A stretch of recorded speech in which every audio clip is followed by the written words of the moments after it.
Happy New Year! And welcome to the 2-year Vasko Games Q&A.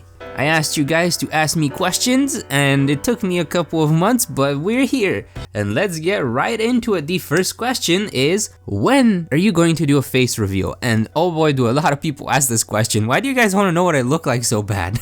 I'm just a normie. I'm camera shy, and I'm not too comfortable with being recognized in public. I'm shy. It'd be weird. I don't want to be famous. I don't want to be recognized. I just want to make cool content for y'all. So that's why I'm not really doing a face reveal, or I'm not rushing it. I'll probably do one eventually, but I ain't rushing it. Another question I get asked is, what is your major in school? Okay, so I have talked about how I actually do have classes and I am in school, but I'm doing my master's degree, so it's a very high level type of school. And my current degree is in business analytics, which is basically business plus math plus a little bit of programming. What kind of pizza do you usually get? Well, depends on where I'm getting it from. If it's from Father Jonathan's, I would get it with ranch and tomato. If it's from Domino's, I get the white parm sauce with tomato and onion. And if it's in Europe, I usually go for a margarita pizza or a quattro formaggi. I believe that's how it's pronounced. It's basically 4 cheese, but it's also a margarita pizza with just tomato on top. What are your thoughts on Fire Emblem 3 Houses? My thoughts are, why didn't this game win Game of the Year? Since you're from Bulgaria, what type of currency do they use and how much is it in US dollars? It's called the Lev. We're supposed to be switching over to the Euro eventually because we're in the European Union, but who knows when that's gonna happen. So for now we're stuck with the Lev, and basically a Lev 50 is equivalent to $1. Sometimes more, sometimes less. Depends on the time of year. You know, currency rates fluctuate. And stuff there is kind of cheaper in levs than it is here in dollars. So in reality, it's like you have a lot more money if you go there with like US currency. It's a great place to travel to, by the way.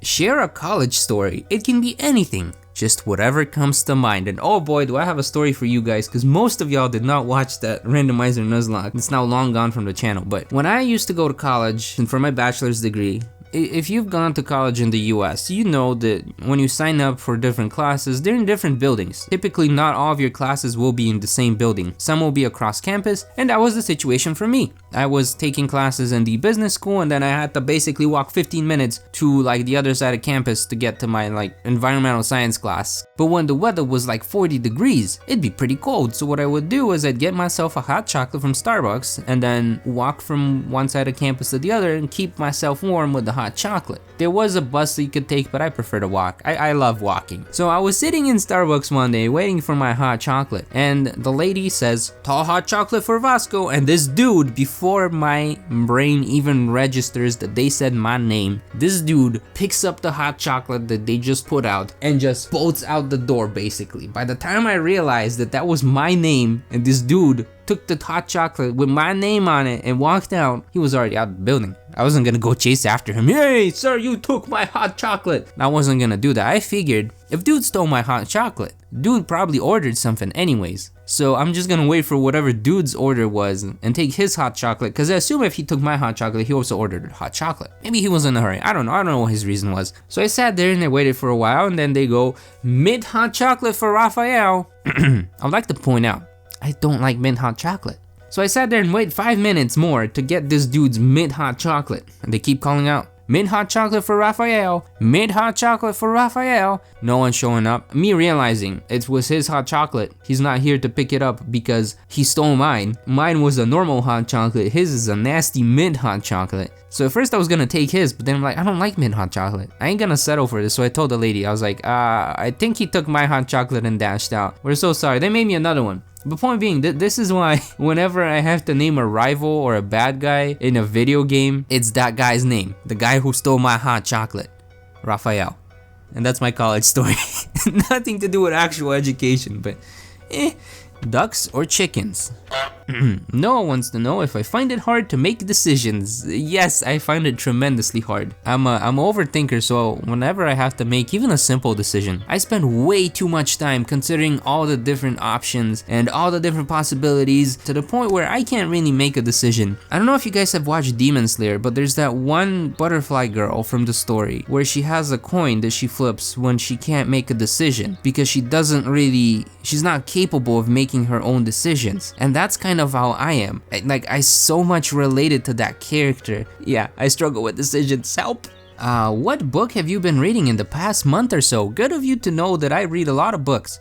I am currently reading this book called Dark Matter and Dinosaurs. It's a nice mix of astronomy, physics, and biology. I'm not too far into the book yet, but the premise is very interesting, and I like the author's style. It's a lot easier to digest than most physics books, which is something I'm enjoying. How do you manage your time as a creator? Answer simple, I don't. I just don't have time off ever. I work all the time until I cannot work no more, and then I just sit there and I watch YouTube videos, and I feel bad about not being able to work.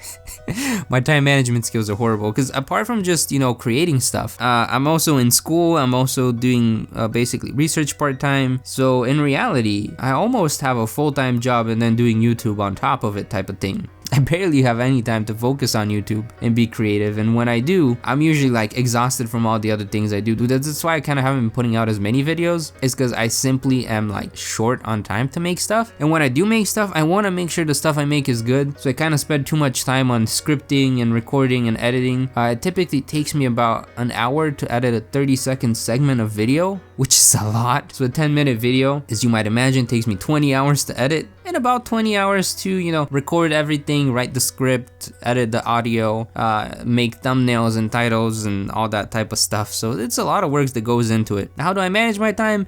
I don't. I just do it when I have the time to do it and the energy to do it. That's more important. Like when I have the time and energy to do it, I work on it. And when I don't, I watch YouTube videos and I feel bad about it. Maybe I watch anime sometimes, or browse Reddit, or Twitter. You know, the typical stuff you do when you're too tired to do anything. Aries Benson wants to know, what thing do you hate the most in Splatoon? I hate how unbalanced the X rank system is. And I know some of the higher ranking players will say, well, suck it up, that's how it's supposed to be. That way you don't have like not so good people making it to the top.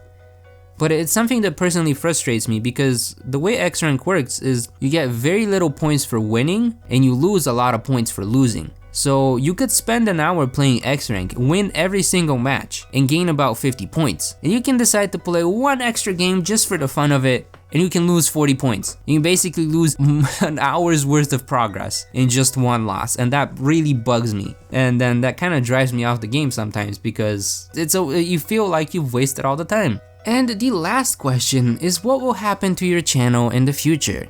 I want to focus on content that kind of resonates with what Reggie was talking about during the Game Awards speech. So the way he described it is they're a force of good and a force of fun, and I want to shine a light on that by showing the, I guess, value you can get from games. Since I very much focus on research and learning, I want to take the things I know, like cool psychology stuff or econ stuff or business stuff, and then take activities or themes or ideas or events from video games and show how they actually relate to these actual things that we have in the real world. And I think one that's gonna show that, hey, you can learn stuff from games. Like they're not just turn your brain off and Patrick meme insert here. No, even though you're having fun with the game still is a form of art. It still contributes to your understanding of the world and the way you perceive things. So if you watch a video of mine that ties something from a game to something that you can learn about, then perhaps when you play the game, you remember about that thing. It's gonna be like top of mind. It's gonna be anchored to the game. So you can learn from the game. When you play the game later after watching a video of mine, you can remember the stuff that you watched the video on, so you'd be like learning by playing indirectly, and hopefully you learn some cool stuff about the games, because a lot of the stuff I want to focus on is like a design element or a story element and delve a bit deeper than, you know, just a line of text or just a thing that happens. So one, you get to see a deeper meaning from a game because a game is art, and same thing with art. Like if you go to an art gallery, you can look deeper into the art. You can hear the background story of the art. You can see the scenery and gather some meaning and understanding from it. And to do that, you have to, you know, take a closer look at it. You can't just look at it and move away. Same with games. So if you take a closer look at the game, since games are art, you can learn something from them, and there's something about them that reflects for you. And I don't know, I kind of want to show that to the world. I don't know if that's what I'm gonna end up doing, but I hope to do so. I also might do some more IRL vloggy stuff. I want to experiment with it. I want to try to make some merch. I want to experiment with it. experiment with it means Patreons are gonna get it first. And I want to continue streaming. I want to share the games I play with you guys, and I want them to be a force of good and a force of fun. Well, that's a very hard thing to do, so I might fail quite a bit, but I'm gonna keep trying, and hopefully we'll get there. And hopefully you guys will stick around to see it happen.